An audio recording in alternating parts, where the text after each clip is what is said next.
By default, it's shipped with only a C drive. It's highly recommended that you store all your important data, such as photos, videos, etc., in a separate drive like D or E, that way even if your OS crashes you'll not lose your valuable data.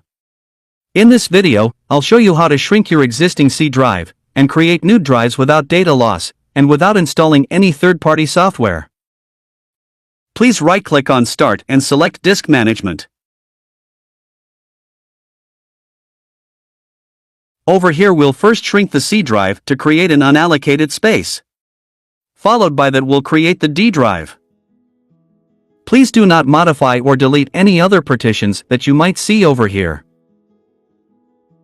Right-click on C drive and select Shrink Volume. This is the total unused space currently available in the C drive. But please ensure to leave enough free space on the C drive for future use, such as app installations and OS updates. Considering all these, I'm going to shrink only 300 GB out of 387 available.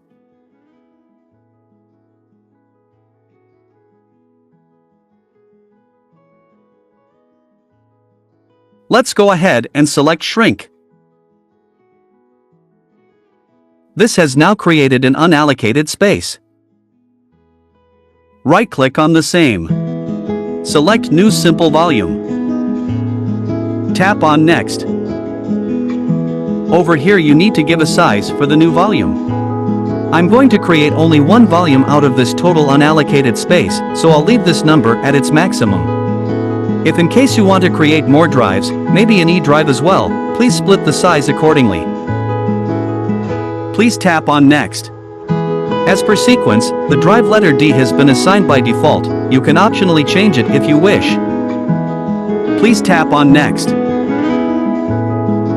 You can remove the volume label, this is not mandatory.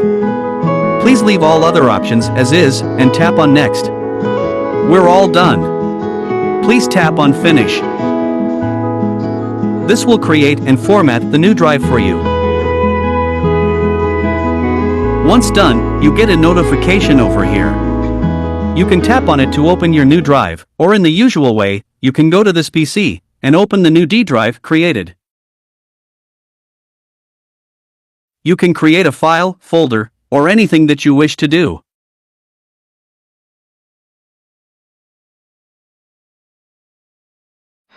I hope it was helpful. Please do like the video and subscribe to our channel. If you've any questions or thoughts, please feel free to leave them in the comments section below. Thanks for watching and I'll see you in another helpful video.